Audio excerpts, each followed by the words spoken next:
जय श्री राधे, जय श्री श्याम। आज हम महाभारत के आदि पर्व के 7वें अध्याय की यानी 7वें अध्याय की कथा वर्णन करने वाले हैं। 7वें अध्याय में वर्णन आता है कि शेषनाग जी को किस प्रकार से वर की प्राप्ति हुई थी ब्रह्मा जी के द्वारा, और वासुकी नाग आदि सर्पों की माता के श्राप से बचने के उपाय की बातचीत करना। शेषनाग जी सब नागों का संग छोड़ करके अपने भाइयों का संग त्याग करके एकांत वन में तपस्या करने लग गए। इतने वर्षों तक उन्होंने तपस्या की, अपना संपूर्ण शरीर बिल्कुल तपस्या के द्वारा सुखा दिया, ना कुछ खाते ना ही जलपान करते।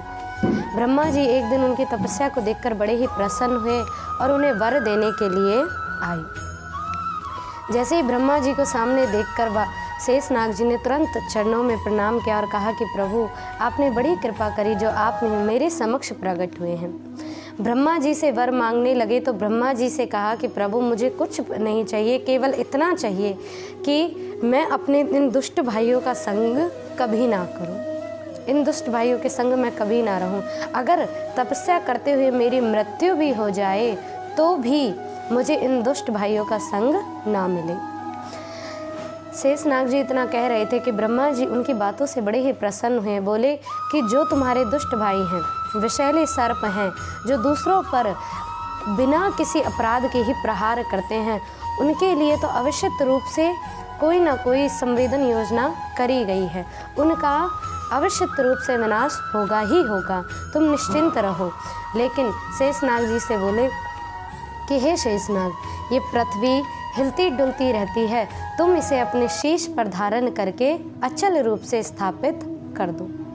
शेषनाग जी ने पृथ्वी के भीतर प्रवेश किया और ब्रह्मा जी की आज्ञा को मान करके पृथ्वी को अपने शीश पर धारण कर लिया। अब वासुकी इत्यादि नाग जब विचार कर रहे थे, इधर वासुकी मन में कहते हैं कि माता ने हमको श्राप दिया है, क्योंकि कद्रू ने जब अपनी संतानों से कहा था कि बेटा जाओ जा करके उन सूर्य के जो घोड़े हैं उन पर लिपट जाओ ताकि वो घोड़े काले रंग के नजर आने लगे, लेकिन कई सर्पों ने, वासुकी इत्यादि आदि सर्पों ने माता की आज्ञा मानने से मना कर दिया था। तो उन्हें श्राप दिया था कि जाओ, तुम जन्मेजय के द्वारा आयोजित हुए सर्प यज्ञ में भस्म होगे। उस श्राप को विचार करते हुए वासुकी इत्यादि नाग जब विचार कर रहे थे, बातचीत करने लगे कि क्या करें जिससे कि उस श्राप से बचा जा सके। तो विचार कर ही रहे थे कि कुछ नाग कहने लगे कि हम ब्राह्मण वेश धारण करके जन्मेजय के पास जाएं और भिक्षा मांगने लगे, उससे कहें कि आप सर्प यज्ञ ना करें। कुछ नागों ने कहा कि हम मंत्री का रूप धारण करके उसके पास जाते हैं, ऐसी सलाह देते हैं जिससे कि सर्प यज्ञ हो ही ना।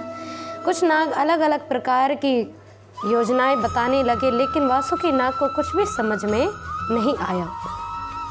तब इलापत्र नामक एक नाग ने कहा कि हे वासुकी, जो होना है वो तो अवश्यत रूप से होकर ही रहेगा, लेकिन हम ब्रह्मा जी के पास चलते हैं जिससे कि उसका विचार कुछ किया जा सके।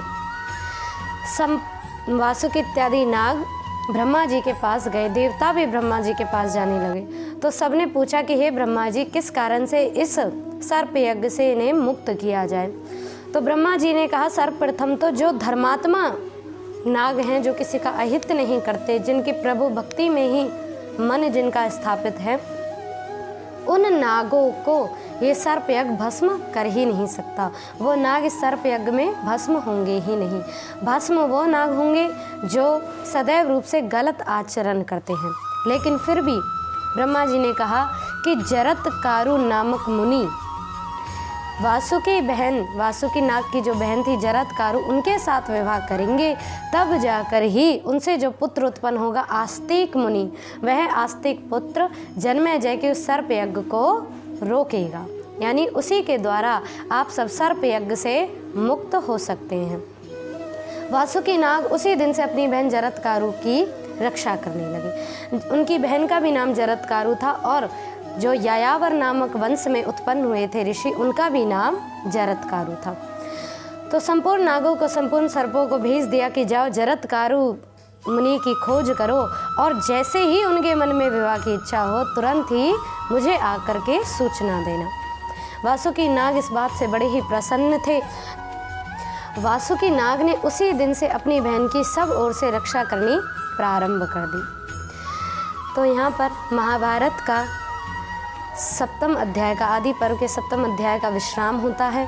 आशा है आप सभी ऐसे ही महाभारत की अन्य कथाओं को श्रवण करते रहें, आनंद से रहें, ठाकुर जी का भजन करते रहें, राधे राधे बजते रहें, स्वस्थ रहें। जय श्री राधे, जय श्री श्याम।